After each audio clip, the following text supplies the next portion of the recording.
यस्य मार्गस्य नीतारं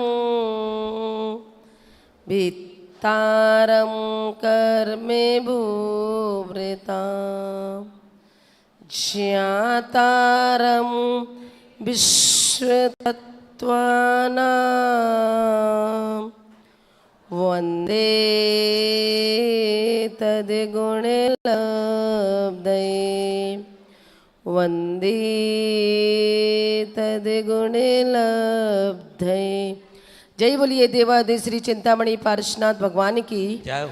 जय बोलिए अंतिम तीर्थेश भगवान महावीर स्वामी की जय हो। जय बोलिए संत श्रोमणी आचार्य गुरुवर वीराग सागर जी महाराज की जय हो। जय बोलिए नवीन पट्टाचार्य आचार्य भगवान श्री विशुद्ध सागर जी महाराज की जय हो। जय बोलिए मम दीक्षा गुरु परम पूजनीय गणनी श्रमणी आरी का 105 विभा श्री माता जी की जय हो। बोले परम पूज्य आरिका 105 विनय श्री माता जी की आरिका संघ की जय। चलिए पहला सूत्र कल सबने पढ़ा था, उसका अपन लोग उच्चारण कर लेंगे। रत्न शर्करा बालू का पंक धूम तमो महातमहा प्रभा भूमियो घनाम्बुवाताकाशक घनाम्बुवाताकाशक घनाम्बुवाताकाशक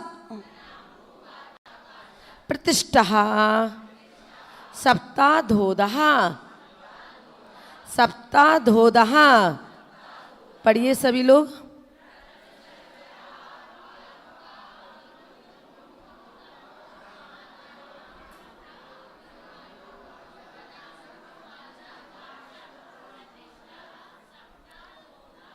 सबको पढ़ना आ गया।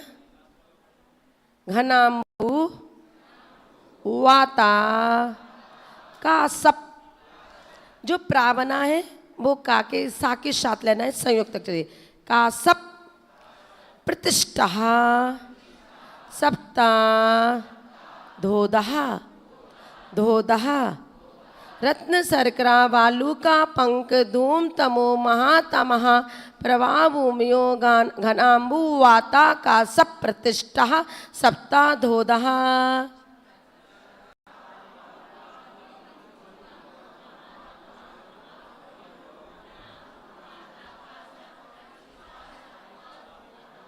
सबको पढ़ना आ गया। पृथ्वियाँ कितनी होती हैं? सभी लोग एक साथ बोलेंगे। पृथ्वियाँ कितनी होती हैं?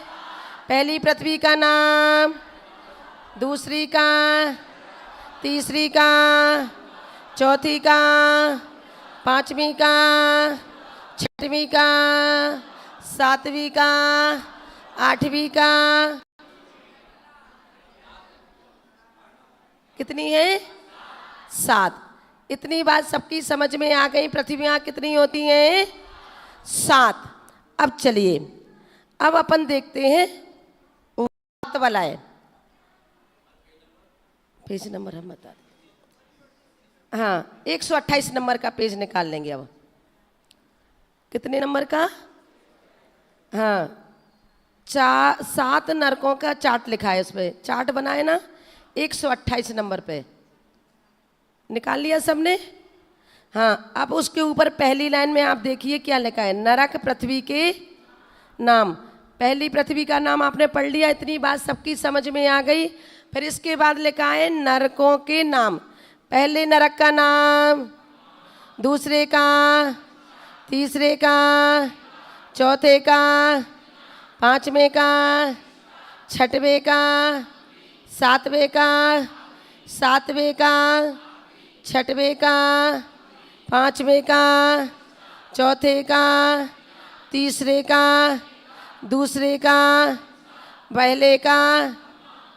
नरक कितने होते हैं? पृथ्वियाँ कितनी होती हैं? इतनी बात सबकी समझ में आ गई कि नहीं? अब कोई पूछे पृथ्वी कितनी होती हैं, नरक कितने होते हैं? अब देखो पृथ्वियों की क्या लिखा है? मोटाई। पहली पृथ्वी की, दूसरे की, तीसरे की, चौथे की, पांचवें की, छठवें की, सातवें की।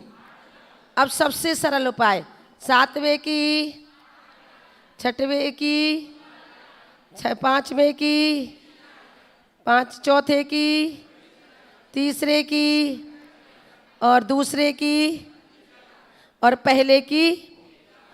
पहले की अलग है, फिर 32 से 4 कम कर देना, कितनी हो गई? 28। फिर 4 कर देना 24, फिर 4 कम कर देना और फिर 4 कर देना, फिर 8 कम कर देना। इतनी बात सबकी। ये नरक का चार्ट है। नरक के पहले, नरक की और पृथ्वी की ये मोटाई बताई गई है। अब पहले नरक के 3 भाग कर दिए। अभी नक्शा में समझ है?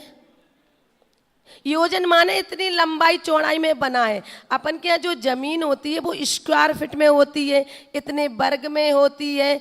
जैसे 24 बाई 55 का फ्लैट होता है, तो ऐसे इनकी मोटाई और चौड़ाई इतनी बड़ी बड़ी है। अब इनमें से पहले नरक के 3 भाग कर दिए, खर भाग, पंख भाग और अबहुल भाग। पहले नरक के 3 भाग कर दिए। खर भाग के 16 योजन का है, पंख भाग 84 योजन का है और अबहुल भाग 80,000 योजन का है। अब इंद्र के पटल नरकों में कितने कितने मंजिल होते हैं? आपके मकान की मंजिल होती है ना, तो पहले नरक का, दूसरे का, तीसरे का, फिर 7वें का, चौथे का, 5वें का और 6वें का और 7वें का एक पटल होता है। ये इतनी इतनी व्यवस्थाएं एक एक मंजिल बनी हैं। अब शरीर की ऊंचाई देखो, नरक नार की जीभ कितनी कितनी, हाँ बिल। अब देखो पहले नरक में कितने बिल हैं, दूसरे में, तीसरे में, चौथे में, 5वें में, 6वें में 5 कम और 7वें में। अब इतने इतने बिल हैं। अब किसी के मकान का नाम क्या है? बिला। तो बिला का मतलब होता है बिल। क्या होता है बिला का मतलब? तो अपने अपने मकानों से बिला लिखा हुआ है उसको हटवा देना, नहीं तो बिल किन के होते हैं? बोलो जोर से। तो आपका घर क्या नारकियों का घर है? नहीं है, तो बिला नहीं लिखवाना चाहिए। भवन लिखवा दीजिए, सदन लिखवा दीजिए, लेकिन बिला नहीं लिखवाना है। आप लोगों की इधर लिखे जाते हैं? हाँ। चलिए, शरीर की ऊंचाई पहले नरक में 7 धनुष 3 हाथ 6 अंगुल। देखिए जो धा बना है उसका मतलब है धनुष, और जो हा बना है उसका हाथ, और जो आ बना है तो अंगुल। तो पहले नरक में नारकियों की ऊंचाई कितनी? 7 धनुष 3 हाथ 6 अंगुल। और दूसरे नरक में, तीसरे में, चौथे में, 5वें में, 6वें में और 7वें में।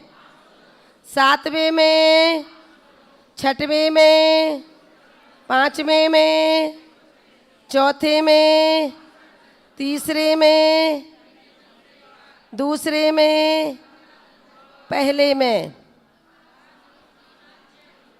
इतनी बात सबकी समझ में आई कि नहीं? बोलते जाओ। आ गई ना? और नहीं आए तो फिर कल माता जी से पूछना है। अब शरीर की, अब उत्कृष्ट आयु पहले नरक की, दूसरे की, तीसरे की, चौथे की, 5वें की, 6वें की और 7वें की। अब देखो इतने इतने समय तक जीव उस नरक में एक सागर, छोटा मोटा नहीं होता है, उत्कृष्ट आयु एक सागर और सबसे ज्यादा कम जघन्य आयु 10,000 वर्ष तक तो नरनारकी को नरक में रहना ही पड़ेगा। और जी मुंबई चौपाटियों के पुरी उरी के कोई समुद्र नहीं है, बहुत विशाल, अभी दूसरे मध्यलोक में आएगा कि कितना बड़ा सागर होता है। इतने सागर के लिए जीव को रहना ही पड़ेगा। अब जघन्य आयु दूसरे की, तीसरे की, चौथे की, पांचवें की, छठवें की, सातवें की। अब जघन्य आयु कम से कम 10,000 वर्ष तक तो नरक में ऐस सबको ऐस करना है कि दुख पाना है, दुख पाना है। कभी रात में चिंतन किया नरक में क्या क्या हो रहा था? रात भर नींद नहीं आई। अब वेदना, पहले नरक में, दूसरे में, तीसरे में, चौथे में, पांचवें में, छठवें में और सातवें में।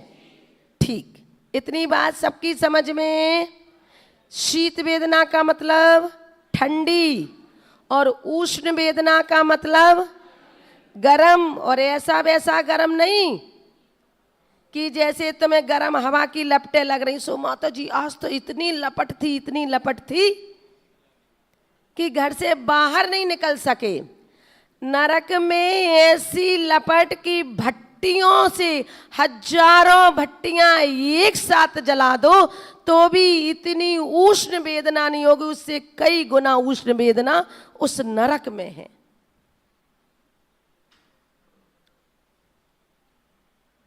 कितनी?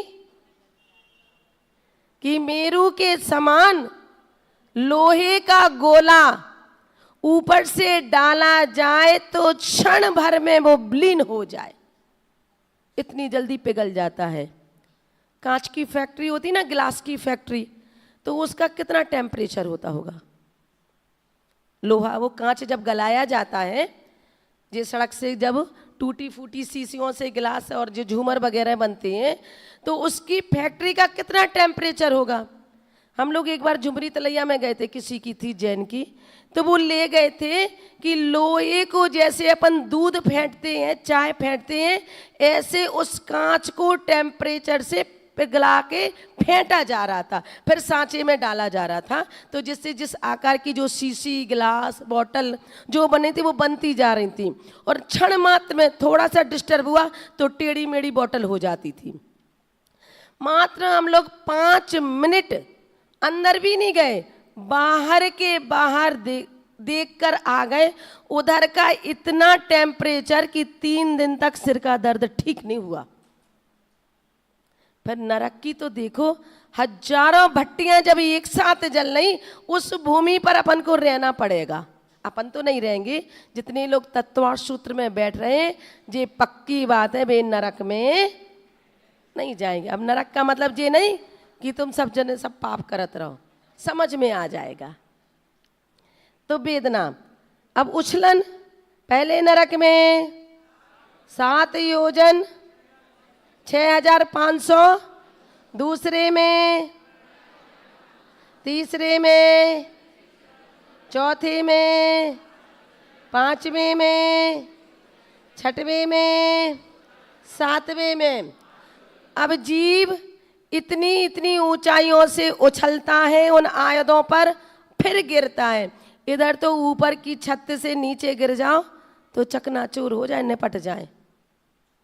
उधर तो निपटते भी नहीं है, पारे की तरह फिर मिल जाते हैं, फिर वही वेदना से नहीं। ऐसे जीव उछलता है, फिर नीचे, फिर ऊपर, फिर नीचे, फिर ऊपर। अब सोचो, हजारों बार दिन भर में कोई ऊपर नीचे और मुंह के सिर के बल गिरे तो कितना कष्ट होगा। अच्छा थोड़ा ही उधर, और हजारों बार वो तो ऐसा होता ही रहता है, फुटबॉल आई गई गई आई गई। ऐसे ही ये जीव उस नरक में, और इतने ऊंचे ऊंचे से गिरता है, 7 योजन 6500 धनुष। जी अपने दिए दर के धनुष नहीं, थोड़े से चौथे काल के धनुष, उन धनुषों के बराबर जीव ऐसा उछलता है और चिल्लाता है, हमने ऐसे कौन से पाप किए थे, ऐसा क्या किया था भगवान, एक बार निकाल दो, एक कष्ट हमसे सहन नहीं हो रहे हैं।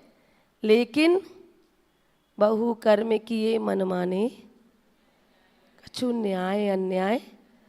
जैसे कर्म तुमने किए उसका कर्म का फल तो तुम्हें भोगना ही पड़ेगा, ये अटल सत्य है। अब उत्पाद्यमान जीव, पहले नरक का, दूसरे का, तीसरे का, चौथे का, पांचवें का, छठवें का, सातवें में। ये जीव पहले नरक में कौन जाएगा? असंगी। दूसरे में शरीर सर्प का मतलब होता है छपकली। तीसरे का, चौथे का, पांचवें में, और छठवें में, और सातवें में। छठवें नरक से ज्यादा आगे स्त्री 7वें नरक में नहीं जाएगी, पुरुष 7वें नरक में जाएगा। पूछो क्यों? पुरुष ही तीर्थंकर बन सकता है और पुरुष ही 7वें। वज्र वृषभ नारा संगनन वाला ही जीव उस भूमि पर 7वें नरक की भूमि पर जाता है, वहां पर 33 सागर तक वह जीव वहां पर रहता है। पुण्य भी सबसे ज्यादा करेगा तो मनुष्य ही करेगा, और पाप भी करेगा तो पुरुष ही, मनुष्य ही करेगा। अब 33 सागर तक राजा श्रेणिक ने मुनिराज के गले में सर्प डाला तो कौन से नरक का बंद किया? 7वें नरक का। लेकिन जैसे ही उसे सत्य का भान हुआ और उसको जैन दर्शन समझ में आया तो उसने बहुत प्रायश्चित किया। भगवान के समोसरण में जाके 3 बार भगवान से 60 हजार प्रश्न किए। कितने? अबे तुम तो ये कहीं नहीं कर पाओ। उसने 60 हजार प्रश्न, और इतना पुण्यशाली जीव था कि जब समोसरण में राजा श्रेणिक जाता था तभी उसकी भगवान की दिव्य ध्वनि खिरने लगती थी। और उसने अपने पाप कर्म को 33 सागर से काटकर पहले नरक में 84,000 वर्ष तक ला दिया, लेकिन खत्म नहीं कर सका।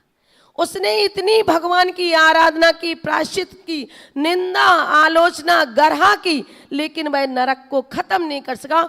उसको 84,000 वर्ष तक उस नरक के कष्टों को भोगना पड़ रहा है। और जब वह नरक के 84,000 वर्ष भोग कर आएगा तब वह प्रथम तीर्थंकर बनेगा। तीर्थंकर प्रकृति का बंद करने के बाद में भी उसको नरक की गति रोक नहीं सकी। अब आप बताइए हम कौन सा पुण्य बंद कर रहे हैं? कितना पुण्य कर रहे हैं? 24 घंटे में तुम कितना पुण्य बंद करते हो? इतना 1 घंटे तक। 1 घंटे तक केवल तुम लोगों का दिल यहाँ पसीज रहा है, और फिर नीचे जाओगे फिर वही लग जाओगे। चिकने घड़े हो गए हैं। लेकिन इस नरक के वर्णन को पढ़ के अगर रसनांद्री पे कंट्रोल नहीं कर पाए तो खाने के पहले एक बार सोच तो लेना। महिलाएं कह रही थी कि माताजी का बाजार की सब चीजें छोड़ दे। अरे भाई छोड़ो नहीं, कम तो करना सीखो, और सब चीजें अपने हाथ से अपने घर में बनाओ। और जब घर में बनाओगे तो स्वाद भी आएगा। अब स्वाद आए कैसे? जितना पुराना सामान होता है उतना टेस्टी होता है। बच्चे लोग हमारे साथ चलते हैं अभी बिहार में, तो बोले थे माता जी ऐसी घर की कचौड़ी में स्वाद खुशबू नहीं आती जैसी बाजार की में आती है।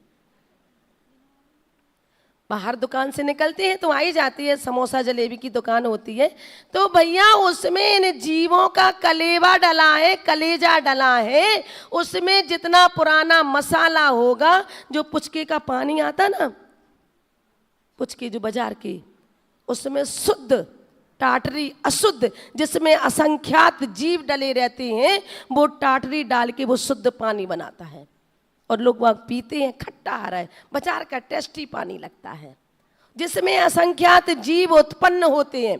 बाजार की मैदा में जो पुचके खा रहे हो, उस पुचके में जो बाजार की मैदा में वे छोटे छोटे जो पिल्लू होते हैं, वे उन्हीं में मीस देते हैं, उसमें ऐसे मार देते हैं, उसन देते हैं।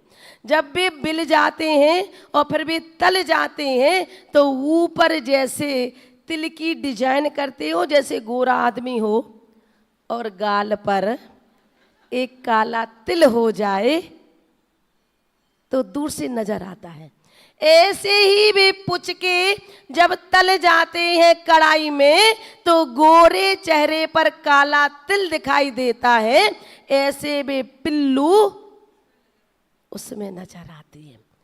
और फिर भरा, डुबकी लगाई और पेट में, अब तुमने देखा ही नहीं है कि इसमें पिल्लू है कि कहाँ है, और उसको भी टाइम नहीं, ठेले वाले को 6 कस्टमर खड़े हैं, एक एक दुनिया भिखारियों की तरह मांगते हो, खड़े हो जाते, पैसा देने के बाद में भी उससे मांगते हो, एक दे देना, जल्दी दो जल्दी दो जल्दी दो, और भिखारियों की तरह उन जीवों को खाते हो और उसका पैसा देकर बड़ा प्रसन्न मन, बिल्कुल आज तो बड़े अच्छे पुचके थे।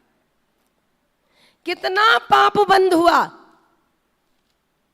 अभी बफे में जाते हो ना सब लोग, बफर सिस्टम में, बफर सिस्टम में आदमी देखो कैसा पागल हो जाता है। घर में रोज रोटी खाता तो तन संतुष्ट नहीं होता, और उधर तंदूरी मिलती है, खुद चला जाएगा, पत्नी को भेज देगा, बच्चों को लगा देगा, तंदूरी लाओ तंदूरी लाओ तंदूरी लाओ। उस मैदे में असंख्यात जीव मरे हुए हैं, और उन जीवों के लिए भिखारियों की तरह एक रोटी लाओ रोटी, और घर में रोज रोटी शुद्ध आटे की खा रहा तो पेट नहीं भर रहा। बफर सिस्टम में खाना है, और बफे में खाना खाना पशुवत खाना है, जैसे पशु घूम घूम के खाना खाते, ऐसे ही तुम सब लोग जाके उधर देखते हैं, लोग वाग वीडियो बताते हैं, माता जी रोटी के लिए लोग वाग मर रहे हैं, देखो घर से ले जाया करो वहां बैठ के, अगर स्वाद आता है तो।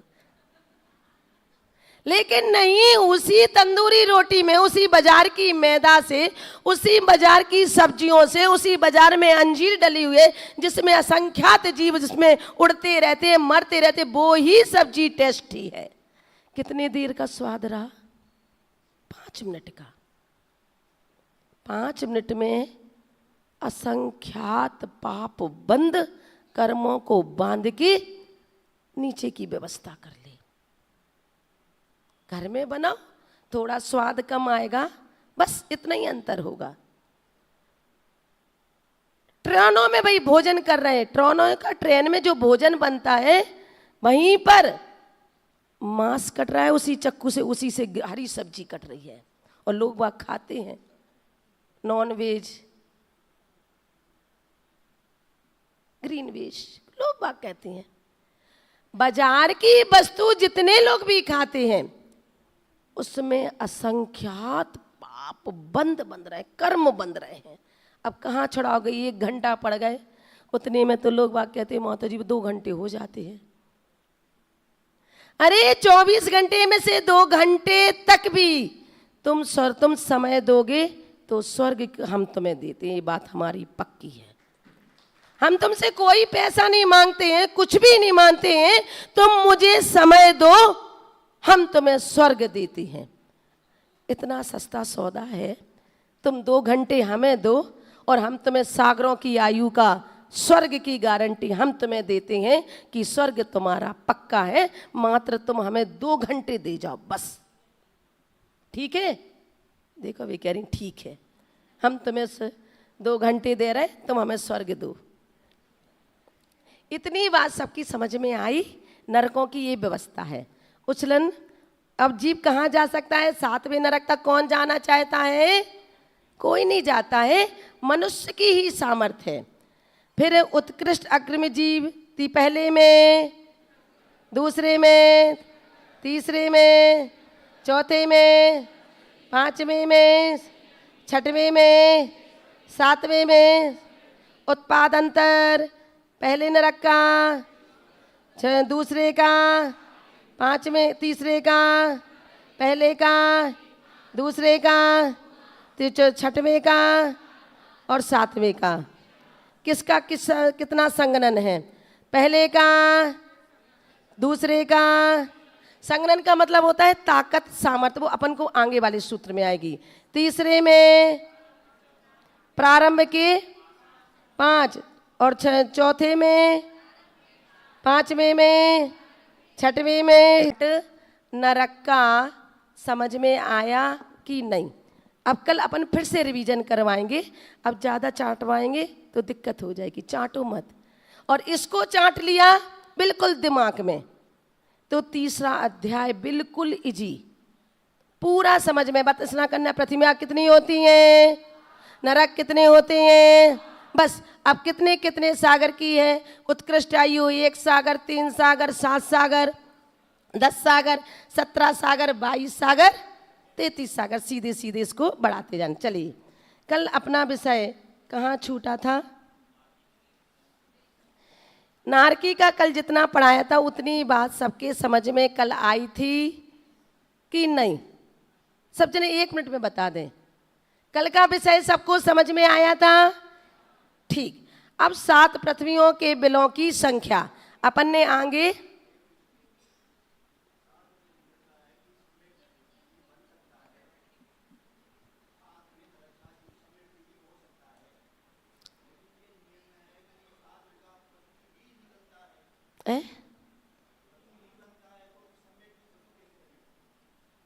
क्या प्रश्न क्या है? पशु ऐसा किस में आया? मैंने आप तो वो शास्त्र लाना जिसमें पढ़ा है, उस पर अंडर डार्क लाइन करके लाना है। ऐसा किस में लिखा है? या फिर ये सम्यक तो छूट जाता है जब जाके वो पशु बनता है, दोनों ही कारण उपस्थित। नहीं, आप तो वो ग्रंथ लेके मुझे ला देना दोपहर में, और कल इसका हम शंका समाधान कर देंगे। कल आएंगे आप? हो जाना, आता हूं मैं, मिलेगा जब है। पर अब क्रूर बनते हैं तो सम्यक तो छूटने के बाद बनेंगे, या तो क्रूर सम्यक नियम से वो पशु बनता है। नहीं। 7वें नरक का आप तो लेके आगे जाके वो पशु बनेगा, अगला भाव।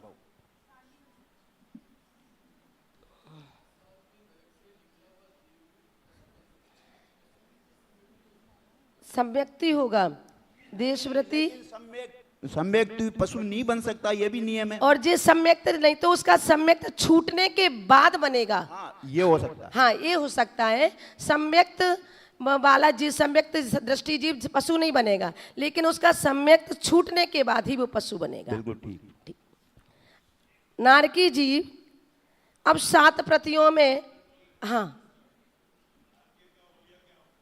क्या बोले?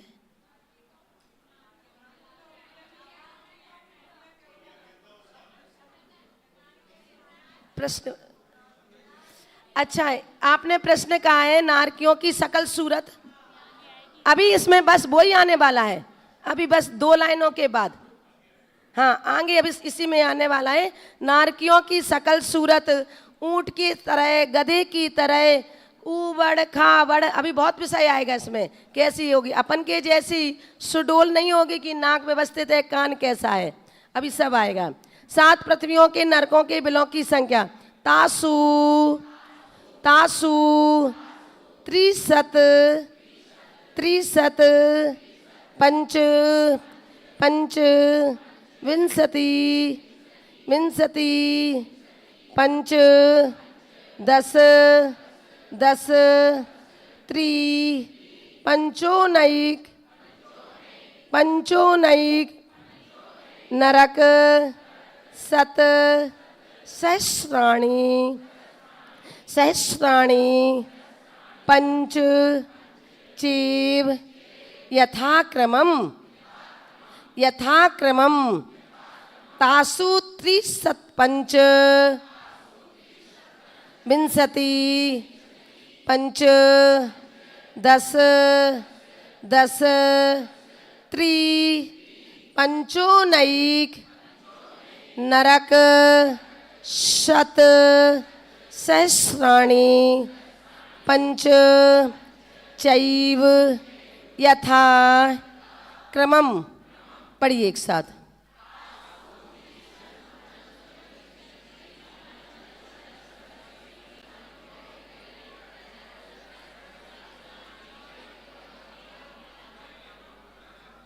सबको पढ़ना आ गया। आगे के चार्ट में अपन ने देख लिया था कि 7 पृथ्वियों में नरकों की बिल की संख्या कितनी है।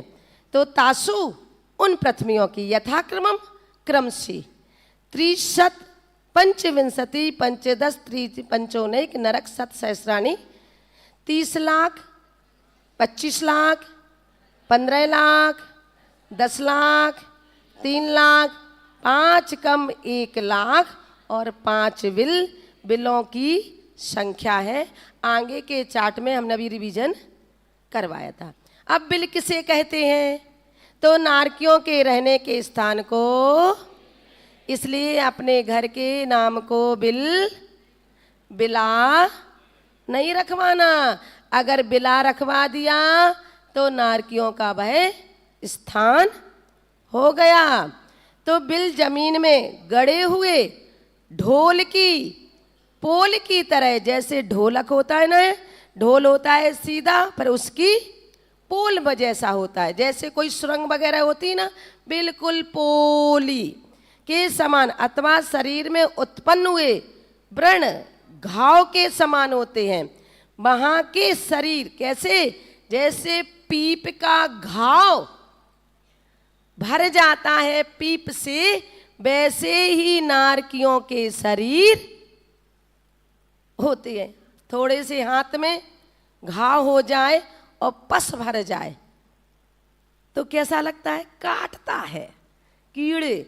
और पस की जाति के, पीप के जाति के अपनी बॉडी में कीटाणु पड़ जाते हैं तो वो काटते हैं। जब किसी को कोई घाव हो जाए तो देखना खुजलाता है, तो अपन क्या समझते हैं? मिटने पे आ रहा है, ऐसे ही बोलते हैं ना। जितनी खुजली होगी तो खुजाना मत, वरना फिर घाव बढ़ जाए। वो मिटने के लिए नहीं, वो जैसे जैसे सूखता है तो वो कीड़े उस बॉडी को काटते हैं, और जब वो काटते हैं तो जी कल्लाता है। वैसा शरीर उस नारकी का उस नरक में रहता है, पूरे शरीर में पीप के घाव जैसा। अब इधर तो इतनी सी फुंसी हो जाए तो 3 दिन तक बुखार चढ़ जाए, उठे ही नहीं, बहुत दर्द है, बहुत दर्द है। और वहां तो पूरा शरीर पीप के घाव की तरह समान होते हैं। और ये बिल नारकियों में भयानक दुख मिलता है, थोड़ा बहुत नहीं। इधर तो कितना सा कष्ट है, थोड़ा सा कष्ट। घर में लड़ाई झगड़ा हुए तो संसार से बाहर जाने की बात करने लगती, मन नहीं लगता है। ऐसा लगता है कि अब माता जी क्या करें, बस। वहां तो भयानक दुख है। उस भयानक दुख की असहनीय वेदना को सहना पड़ेगा कम से कम 10,000 वर्ष। इतना रट लो, कितने वर्ष? और ज्यादा से ज्यादा 33 सागर। तो वज्र के सदृश भीति से युक्त और गोल त्रिकोणे अथवा चौकोर आदि अनेक आकृति वाले वे नरक के बिल सब इंद्रियों को दुखदायक ऐसी सामग्री से वे बिल युक्त हैं। नुकीले उधर की भूमि पर वे क्षण मात्र के लिए भी शांति नहीं है। अब बिल कितने प्रकार के होते हैं? तो बिल कितने प्रकार के? इंद्रक बिल, श्रेणीबद्ध बिल और प्रकीर्णक बिल। इंद्रक बिल इंद्रों की कतार की तरह होते हैं। इंद्र इधर ऐसे ऐसे ऐसे इंद्रों की लाइन होती है, और श्रेणीबद्ध एक लाइन इधर से, एक लाइन इधर से, एक लाइन इधर से, एक लाइन इधर से। और प्रकीर्णक बिल बिखरे हुए फूलों की तरह होते हैं। अब श्रेणीबद्ध आकाश की श्रेणी की तरह दिशा व विधि दिशा में बिलों की श्रेणीबद्ध बिल होते हैं। प्रकीर्णक बिल फूलों की तरह बिखरे हुए बिलों को प्रकीर्णक बिल कहते हैं। नरक बिलों का विस्तार कितना होता है? तो इंद्रक बिलों का विस्तार संख्यात योजन का होता है। बहुत लंबे लंबे वे बिल होते हैं। श्रेणीबद्ध बिलों का विस्तार असंख्यात योजन तथा प्रकीर्णक बिल कुछ संख्यात तथा कुछ असंख्यात योजन तक के होते हैं। और 20% बिल संख्यात लाख योजन के होते हैं और 80% बिल असंख्यात लाख योजन के हैं। सबसे छोटा अंतिम इंद्रक बिल 1 लाख योजन का जम्मू द्वीप के बराबर का है।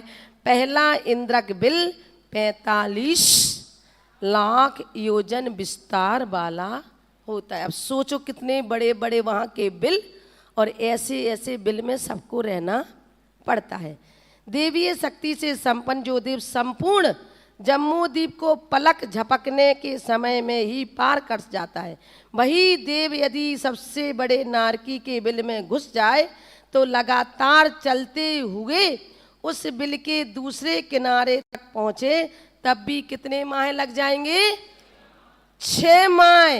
जो देव जम्मू द्वीप को पलटने में समर्थवान है, इतना बड़ा देव अगर उस बिल में घुस जाए तो उसको भी कितने माह लगेंगे? 6 महीने लगेंगे। इस प्रकार इसी से उसके बिल का, उसके क्षेत्रफल का पता लग जाता है। इस अब इन नारकियों की उत्पत्ति का क्या स्थान है? तो कुछ जीव भट्टियों के समान अति उष्ण स्थान में पैदा होते, जहां पर हजारों भट्टियों के समान, उससे भी असंख्यात भट्टियां एक साथ जल रही हैं, वहां भी इस जीव ने जन्म लिया है। सब होके आ गए, हम भी होके आ गए, आप भी होकर आ गए। उन भट्टियों के समान की शीत गर्मी को सहन करके बड़ी मुश्किल से निकलकर ये मनुष्य पर्याय अपन को मिली है। इस मनुष्य पर्याय पर गौरव करो कि मुझे ये मनुष्य पर्याय मिल गई है। इस मनुष्य पर्याय को हम ऐसे नहीं जाने दें।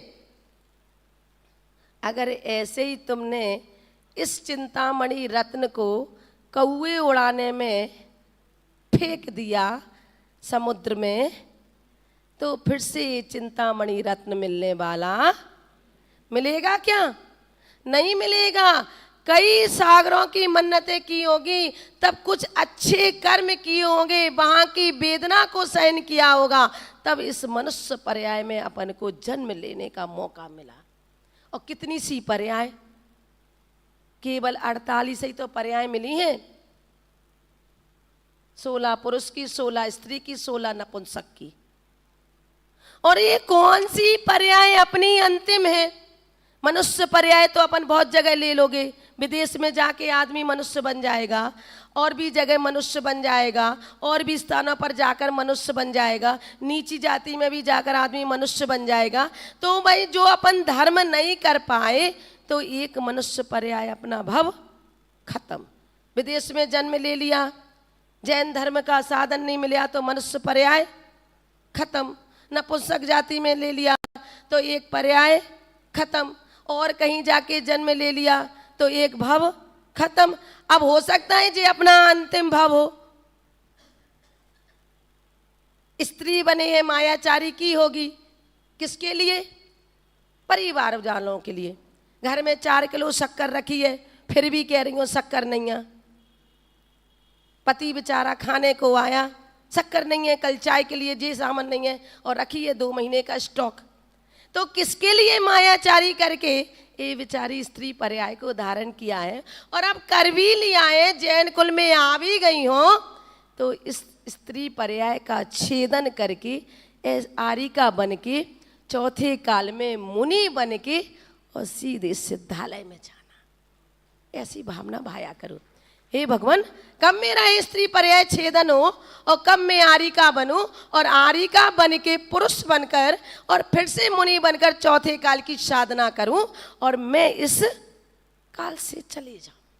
और पुरुष को जब मिल गई है तो जिनेंद्र भगवान की मुद्रा धारण की है तुम लोगों ने। इस मुद्रा से जिनेंद्र भगवान बन सकते हो, मुनि बन सकते हो। 100 साल की यारी का और 1 दिन का मुनि। हम 25 साल पुरानी बड़ी माता 30 साल पुरानी यारी का होके और कल का दीक्षित अगर मुनि मिल जाए तो माता जी को नमोस्तु महाराज जी, नमोस्तु महाराज जी। माता जी नीचे बैठे, महाराज जी ऊपर बैठे। क्यों? वह मुनि एक क्षण में असंख्यात गुणी कर्मों की निर्जरा करता है और आर्य का कुछ नहीं। अभी तो स्त्री पर्याय के छेदन को चल रही हैं, उपचार से महाव्रती तो हैं, लेकिन कुछ परिस्थितियां हैं जिससे उनको मूल गुणों में थोड़ी कमी हो जाती है। लेकिन वह मुनि असंख्यात गुणी कर्मों की निर्जरा कर रहा है और वह मुनि की मुद्रा को धारण करने का आप लोगों को सामर्थ्य मिला है। अभी नहीं बन पाए तो कोई बात नहीं, अंतिम समय में दिन रात मेरे स्वामी, अंत के समय में तुमको ना भूल जाऊं, संत साधु वन के बिचरूं। वह घड़ी बस 2 लाइनें याद कर लेना। अंतिम समय में जब भी उठो घर में सोकर तो ये 4 लाइनें, संत साधु वन के बिचरूं। वह घड़ी कब? अब बन पाओ चाहे ना बन पाओ, हो सकता है अंत समय ऐसा पुण्य का योग आ जाए और ये सब घर बार छूट जाए और बस मुनि बन जाए। और मुनि नहीं बन पाए तो भाव तो अपने हैं डॉक्टर साहब। ऐसी भावना माना कि अंत समय में संत साधु बन के विचरूं, मैं संत साधुओं के समागम में रहूं, संत साधु के चरण कमल में 48 मुनियों के बीच में मेरे अंतिम प्राण निकले। ऐसी संलेखना समाधि की भावना निरंतर करते रहना। अगर ऐसी निरंतर भावना करते रहोगे तो वे दिन दूर नहीं कि तुम लोग भी इसी पंचम काल में पिच्छी कमंडल लेकर विचरण करोगे। ऐसी भावना रखना। अब इन नारकियों की उत्पत्ति का स्थान कुछ जीव भट्टियों के समान अति उष्ण स्थान पर पैदा होते हैं, दूसरे उन स्थानों पर पैदा होते हैं जिनकी तुलना ऊंट की आकृति की होती है। सुरेश चंद जी, वही प्रश्न आ रहा है सुरेश जी कि ऊंट की आकृति, ऊंट कैसा? टेढ़ा मेढ़ा भाड़ों की जैसी आकृतियों वाले होते हैं। ऊंट को प्रशस्त नहीं कहा गया। ऊंट कभी भी प्रवेश आदि में अपनी धर्म सभा में ऊंट का प्रचरण नहीं करना चाहिए, ऊंट नहीं लाना चाहिए जलूसों में। क्यों? उसकी आकृति कैसी है? टेढ़ी मेढ़ी, चाल भी टेढ़ी है। हाथी की मस्त चाल है। गज कहा गया है, गज केसरी कहा गया है, लेकिन ऊंट को प्रशस्त चाल वाला नहीं कहा गया, टेढ़ा मेढ़ा चलता है वो। तो ऊंट की आकृति अच्छा होता तो नरकों में क्यों उसकी आकृति बनाई जाती? आचार्य महाराज क्यों कहते? तो कहा जिनकी तुलना ऊंट की आकृति से बने हैं भाणों से की जाती है। नरकों की सब भूमियां दुष्प्रक्षी और महाभयानक है। ये सब जन्म भूमियां कस्तूरी से अनंत गुणित काले अंधकार से व्याप्त है, महाअंधकार है और बिल्कुल काला।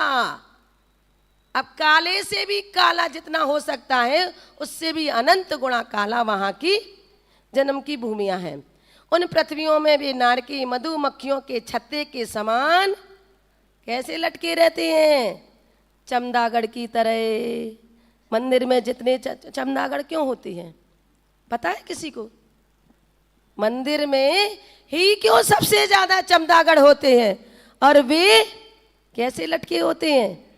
उल्टे। जो मंदिर का पैसा खाते हैं, जो निर्माल का पैसा खाते हैं, जो साधु संतों के प्रोग्राम में निर्माल का पैसा खाते हैं, वे सारे ट्रस्टी मंदिर में चमदागढ़ की तरह उल्टे लटकी रहते हैं। अब खाओ खूब पैसा, किसी का कुछ नहीं जाता है।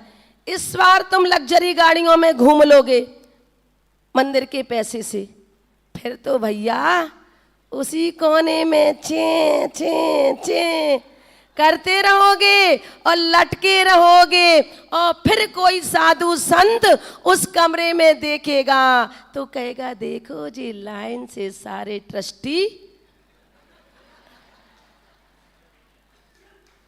लटके हैं।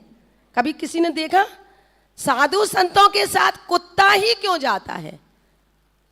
महाराज सब लोग अतिशय मानते हैं, और ये माता जी ये कुत्ता पूरा सम्मेद शेखर जी से चला आ रहा, और साथ में कभी कोई बकरा देखा, कभी बकरिया देखी, कभी हिरण देखा? नहीं देखा। इसको बेचारे को वो साधु संतों के साथ जो बन के ट्रस्टी बना था वही घूम रहा है कि फिर से कुछ थोड़ा सा पहले खाया फिर भी चैन नहीं पड़ा, सो फिर कुत्ता बन के चल रहा। हमने इतना गौर किया कभी भी और कोई पशु पक्षी जानवर कभी दिखाई नहीं देता, और सबसे ज्यादा कुत्ता ही चलता है। कोई भी महाराज माता जी के संग देखो सबसे पहले पीछे लगेगा तो कौन लगता? देखो भाई किसी से हम व्यक्ति विशेष से नहीं कह रहे, वो तो इसमें प्रकरण निकल रहा है कि भाई मधुमक्खी के छाते की तरह, चंदागढ़ की तरह तो भी लटके रहते हैं, तो भी कौन लटकते हैं? जो भैया मंदिर का पैसा, निर्माल का पैसा खाता है, उस जीव से पूछो जिसने 5 लाख रुपया अपने पेट को काटकर आपको दिए हैं, और आपने उस 5 लाख का क्या किया? इधर का बिल इसमें चढ़ा दिया 300 की चीज 600 में चढ़ा दी, 600 की 12 में, 1200 की 1300 में, बस। वो ही निर्माल्य का पैसा कभी ना कभी उदय में कोढ़ बनकर आएगा, और कोढ़ होगा। जितने लोगों को कोढ़ होता है, बड़ी बड़ी बीमारियां होती हैं, वे सब मंदिर के पैसा खाने वालों को होती हैं। भैया हम नहीं कह रहे, शास्त्र कह रहे।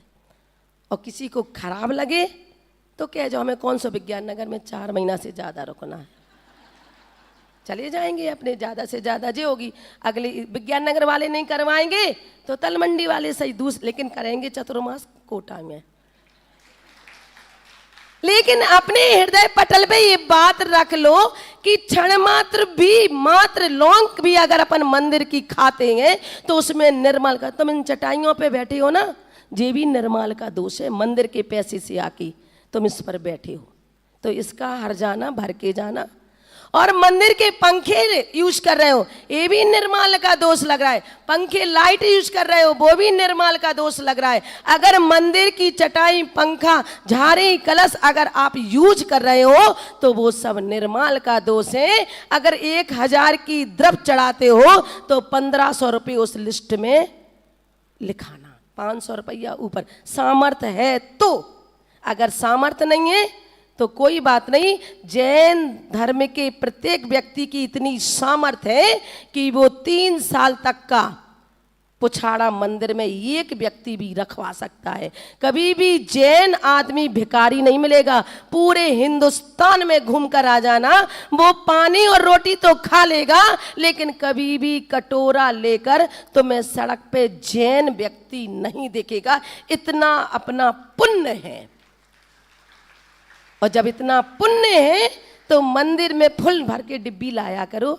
अब ले गए माता जी, पर्यूषण पर्व आएगा सो एक परात में पूरा पुछाड़ा, और मंदिर से मुट्ठी, घर से लाओगे तो 2 फल, और मंदिर की थाली विधान में लगेगी तो हर अर्घ पे फल लगेगा कि नहीं। और वैसे सास बहू एक थाली में पूजन, और विधान होगा मंदिर का तो अलग बहू की, अलग सास की। और बच्चे आ जाए तो लो बेटा बैठ जाओ, बैठ जाओ, खूब जाओ। द्रव्य चढ़ाने के लिए मनाही नहीं है, लेकिन उस द्रव्य का हर जाना तुम भर के जाना। 50 रुपए की है तो 51 रुपये जरूर डाल के जाना। 1 रुपया डालो लेकिन बड़ा चढ़ा के डालो। और जब जब तुम बड़ा चढ़ा के डालोगे तो भैया पुण्य बंद जरूर होगा। अभी साधारण हो, अगले भवों में चक्रवर्ती बनोगे, भरत चक्रवर्ती की तरह। अभी मंदिर में 1 ईंटा लगाओगे, अगले भव में भरत चक्रवर्ती की तरह शान में कितने जिनालय बनवाओगे, 72 जिनालय। अब बताइए, अब सोच लो करना आपको है, हमें तो कमाना नहीं है, ना हमें निर्माल का खाना है। हम तो एक टाइम खाते हैं और 3 टाइम तुम्हें 2 घंटे दे रहे हैं। अपना तो कर्जा पट गया, हमें नहीं चाहिए, ना हमने लिया है। और चाहो तो दोपहर में आ जाओ, और चाहो तो शाम के आ जाओ, हम तो देने को तैयार है। एक टाइम तुम हमें देते हो, हम तो 2-3 घंटे दे देते। इसलिए मुझे तो कोई निर्माल का दोष नहीं है, हम तो अपना कर्जा यहाँ से पटा के चले जाएंगे। इतनी बात समझ में आई कि नहीं? चलिए, अब उन पृथ्वियों में मधुमक्खियों की छत्ते के समान लटकते हुए घृणित स्थानों पर नीचे की ओर मुख करके पैदा होते हैं। पैर नीचे, मुख नीचे और पैर ऊपर। 7 नरक भूमियों के इंद्रक श्रेणीबद्ध एवं प्रकीर्णक विलोम से संबंधित योनियां जन्म स्थान गधा, सूकर, बिल्ली, बंदर, कुत्ता और गाय आदि के मुख के सदृश, मधुकृत जाल सदृश, घंटाकार और अधोमुख में है। उनके आकार गोल, त्रिकोण और चतुष्कोण हैं तथा वे जन्म भूमियां दुष्स्पर्श अर्थात तीक्ष्ण हैं, तीखी है। वहां की जैसी सुई चुभती ना इधर, वैसी वहां की भूमि है। इधर तो थोड़ा सा बिहार में कांटा चुभ जाए तो कांटा चुभ गया, बिना चप्पल के नहीं चल सकते। उधर तो इतने बड़े बड़े बिलों में सुई की तरह क्षण मात्र एक सुई की नोक की बराबर भी जगह अच्छी नहीं है, और ऐसी जमीन पर चलना पड़ेगा। रुक्ष है, धन स्पर्श से सहित है, दुख की खान है, वज्रवा वज्र सदृश कठोर तल भाग से एवं दीवालों से युक्त, अत्यंत गिलानी एवं दुर्गंध उत्पादक, घृणास्पद, अंधकार से व्याप्त, निंदनीय है और दुष्कर भयंकर वहां की क्या है? भूमि है। इन जन्म भूमियों का विस्तार जगन्य से 5 कोस व उत्कृष्ट से 400 कोस तक की ऊंचाई, विस्तार से 5 गुनी 25 कोस व 2000 कोस के बराबर इतनी इसकी ऊंचाई है। अब इन बिलों में क्या क्या है? अब और सुंदर व्यवस्था आती है बिलों की। स्वभावता से अंधकार से परिपूर्ण है। नारकियों के बिल कृकर्ष मतलब कर्कश टाइप के होते हैं, और कृपाण छुरी का छुरा आदि की तरह होते हैं। खादिर के आग की तरह अति तीक्ष्ण सुई की तथा हाथियों की चीतकार। वहां पर कुछ भी शांति से नहीं बैठ सकते। यहाँ तो थोड़े से माइक चले तो कान में रुई लग जाएंगी, कान बंद हो जाएंगे। डाउन करो, थोड़ा स्लो करो। अभी जलूस में 2-4 डीजे एक साथ बज जाए तो कैसी आवाज घूमती है, हार्ड धक धक होने लगता है, पैर कपने लगते हैं, हाथ कपने लगते हैं पीछे। वहां तो हजारों हाथियों की चीतकार एक साथ चीख मार रहे हैं। ऐसी उधर निरंतर आवाजें, नारकी जीव एक दूसरे पर मारो काटो। जैसे भगवान महावीर का क्या संदेश, जियो जीने दो, और नारकियों का क्या संदेश, मारो काटो। और कोई बात नहीं होती वहां, केवल मारना और काटना, मारना और काटना, मारना और काटना। वहां पर चीत्कार से अत्यंत भयानक बिल दिन रात अंधकार से युक्त होते हैं। वहां ना दिन होती है ना रात होती है। सभी जन्म भूमियां नित्य ही कस्तूरी से अनंत गुणे काले अंधकार से ही व्याप्त है। वेताल के सदृश महाभयानक यात के पर्वत हैं। सैकड़ों दुखदायक यंत्रों से उत्कट ऐसी गुफाएं हैं, बस उधर घुसते हैं, आदमी का काम ही वही है। फिर मरते हैं, फिर कटते हैं, फिर मरते हैं, फिर कटते हैं, फिर मरते हैं, फिर कटते हैं। फिर पारे की तरह एक हो जाता है। जैसे पारा होता है ना, थर्मामीटर होता है ना बुखार देखने वाला, तो थर्मामीटर को उसको कभी तोड़ना, और तोड़ के उसमें पारा निकलेगा। या अभी और भी इसमें वेदी प्रतिष्ठा वगैरह में पारा डाला जाता है। वो पारा इतना भारी होता है, अगर इतना सा पारा आदमी धोखे से उंगली लगा के चाट ले तो तुरंत मृत्यु को प्राप्त हो जाता है। वो पारा इतना खतरनाक होता है।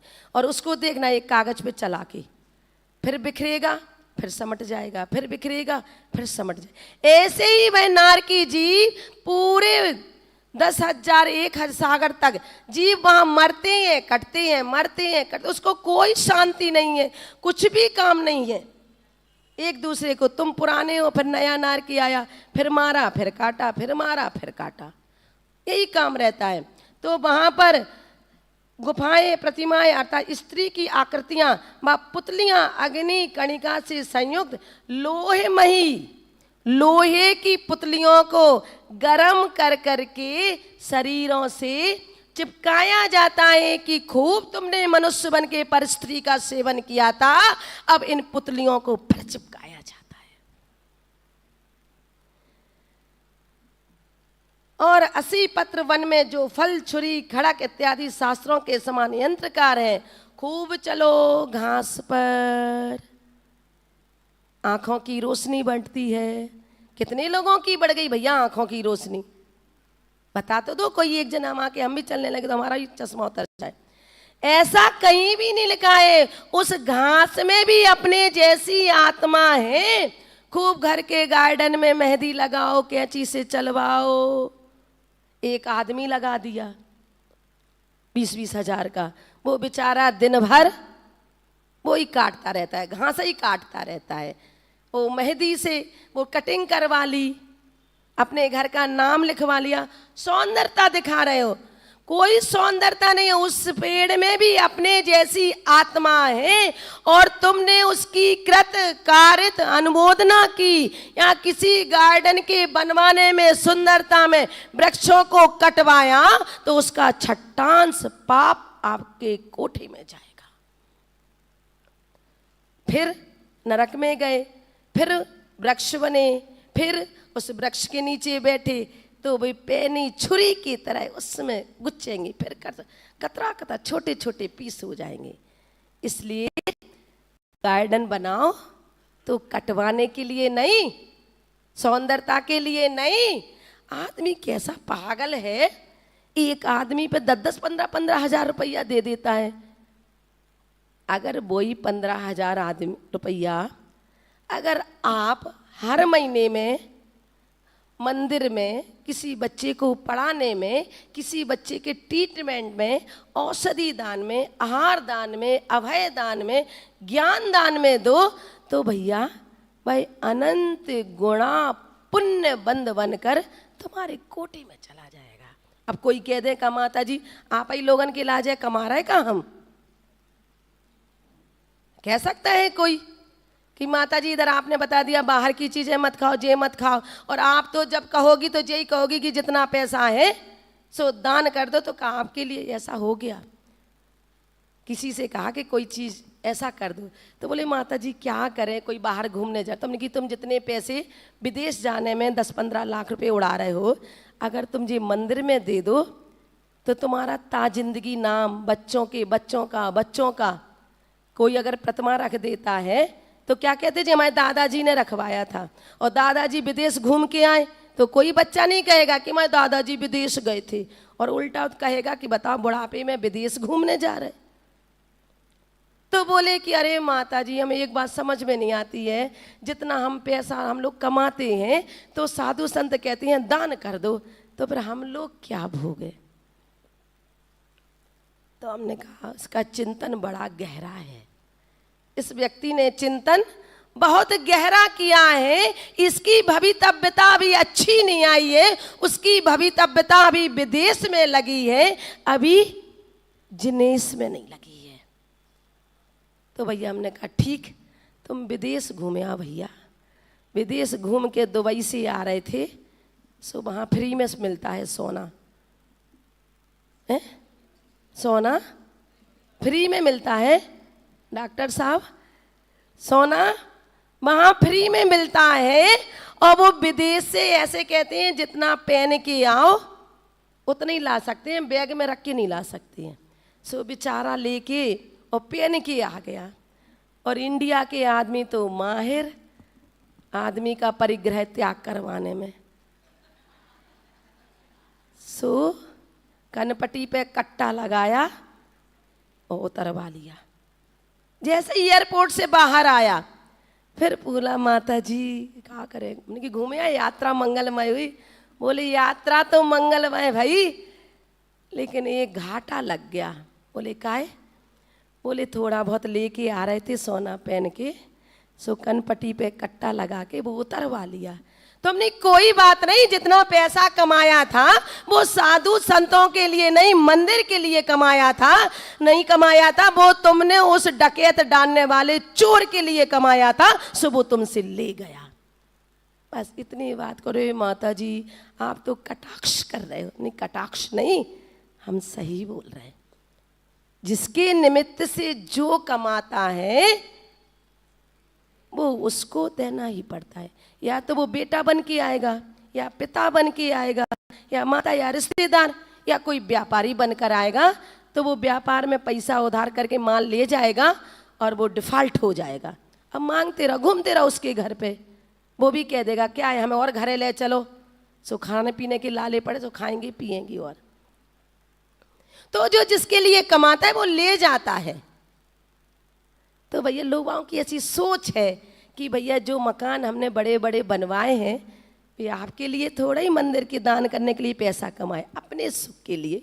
कोई बात नहीं, उसमें भी तुम सुख भोग लो, जाना तो सबको एक दिन छोड़ के ही है, कोई स्थायी होकर नहीं आया है। चलिए कहाँ पढ़ रहे थे? तो वहाँ पर ऐसी ऐसी सैकड़ों दुख वाली पुतलियाँ, कड़िकाएँ, 80 पत्र बन जो फल, छुरी, खड़ग इत्यादि शास्त्रों से समान यंत्रों कार्युक्त वहाँ झूठे मायावी सालमली वृक्ष बनाए जाते हैं। वृक्ष बना देते, अपन को लगता है यहाँ छाया मिलेगी, और उस वृक्ष के नीचे जाते हैं तो फिर से वे पत्ते चाकू की तरह अपने ऊपर गिरते हैं, अपन का शरीर मिटता है फिर बनता है। ये जो महादुखदायक है वे सब बैतरणी नदी नामक नदी के जो खारा जल कर संपूर्ण भरी घिनामने रुधिर वाले महादुर्गंधित तालाब हैं। वहाँ पर अपन को जहाँ यहाँ थोड़ा सा नल में खारा पानी आता है, आरओ का मंगा लो, सूट नहीं कर रहा है। सारे जीव उसी आरओ में मर गए। आरओ में छना पानी है, कौन सा छना पानी आता है? आरओ का पानी होता है, फिल्टर हो जाता है, पेट गड़बड़ नहीं होता है। अरे बॉयल करके पानी पियो तो अनछने पानी से भी बच जाओगे और पेट की बीमारी से भी बच जाओगे। डॉक्टर लोग भी जितना भी बताते हैं वे जैन दर्शन के अनुसार ही भोजन पानी बताते हैं कि भाई आप बॉयल किया हुआ पानी पीजिए, आप सात्विक भोजन करिए, आप ग्रीन सब्जी खाइए, ज़्यादा तला भुजा मत खाइए। वही तो अपना जैन दर्शन बता रहा है, जो भगवान महावीर ने कह दिया वही आज के पढ़े लिखे लोग डॉक्टर बता रहे हैं। फिर भी बिस्लरी की बोतल विस्की नार, भाई ऐसी नारी है कि कितने दिनों का उसमें पानी भरा और तुम गट गट पी के चले जा रहे हो। ऐसे तालाबों से वहां के जो नार की जीव होते हैं जो अपने शरीर से पीप की नदी बना लेते हैं, खून की नदी बना लेते हैं और मुंह को पकड़ पकड़ के उसी नदी में और पानी पियो। पानी पीना, अनछना पानी पिया था ना, बिस्लरी लगा के पानी पिया था ना, ले पी। एक अपने घर से बाहर जाते हो 5 किलो का एक कैंटा, नहीं भैया स्टेशन पे ले लेंगे। स्टेशन पे ले लिया, स्टाइल में ढक्कन खोला, स्टाइल में पिया, स्टाइल में मड़ोड़ के फेंक दी। अरे ये नहीं देखा उतनी स्टाइल में कितने कर्म बंद हो गए। अरे भाई बोतल से पानी पीने में काहे की स्टाइल? अपनी 5 किलो की कैन ले जाओ और भर लो और गर्म पानी पी लो।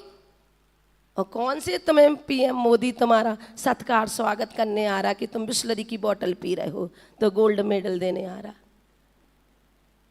लेकिन स्टैंडर्ड है, घर से हाथ पांव के कायले मुंह में मूछे जाएं। इतना आलसी प्रमादी आदमी हो गया है कि मूछे इतनी बड़ी बड़ी हो जाए वो अपने आप से नहीं कटवाता है। ऐसे ही आलसी प्रमादी आदमी है। कौन लेके घर से जाए पानी की बोतल, कौन ट्रेन में रखे, कौन उठाए? तो वो अनछना पानी रात के दूध पीने वाला व्यक्ति की एक घिनौने रुधिर भरी महादुर्गंधित पीप खून की नदियों में का पानी उसको वो सेवन करना पड़ता है, जबरदस्ती, मन भी नहीं है। और इतनी प्यास लगती है कि 3 लोक के समुद्रों का पानी एक क्षण में पी जाए, लेकिन एक बूंद भी पानी उसको पीने को नहीं मिलता है। इतनी भूख लगती है कि 3 लोक का नाज एक क्षण में खा जाए, लेकिन एक भी टुकड़ा वहां खाने को नहीं मिलता और ना मिलेगा। और देखो कैसी विडंबना है, खाने को भी नहीं मिलता है, तब भी आदमी वहां पर वह नारकी मरता नहीं है। वहां अकाल मृत्यु तो होती ही नहीं है, सहन तो तुम्हें करना पड़ेगा। कीड़े कृमि कुल व्याप्त हजारों बिच्छू एक साथ काटें तो इतनी तकलीफ नहीं है जितनी तकलीफ वहां की भूमि को स्पर्श मात्र करने से है। यहां पर 1000 बिच्छू एक साथ अपनी बॉडी पे काट लें तो भी वो तकलीफ नहीं होगी, लेकिन वहां पर ऐसे असंख्य हजार बिच्छू जैसी वह भूमि पर स्पर्श मात्र करके, इतनी तकलीफ उस नरक में। किसी को काटा बिच्छू ने? नहीं काटा होगा। एक दीदी को काटा था, ऐसा काटता है कोयला जैसा काला कर देता है, खून चूस लेता है, इतना भयानक एक छोटा सा बिच्छू।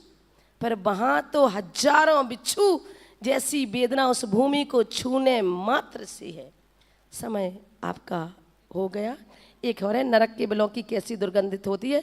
तो बकरी, हाथी, भैंस, घोड़ा, गधा, ऊंट, बिल्ली, सर्प, मनुष्य आदि के सड़े हुए शरीर की गंध की अपेक्षा से नारकियों के बिल अनंत दुर्गंध से युक्त होती है। यहाँ तो कोई दुर्गंध नहीं है। कुत्ता बिल्ली थोड़ी सी सड़े गले, ऊपर टंकी में एक चूहा मर गया तो पानी कितना स्मेल मारता है। ऐसे वहाँ तो वहाँ के ऐसे स्थान ही है और वहाँ पर तुम्हें रहना पड़ता है। समय आपका हो गया है, आगे का विषय अपन कल देखें। जय बोले परम पूजनीय गणेश रमणी आर्य का 105 विभाश्री माता।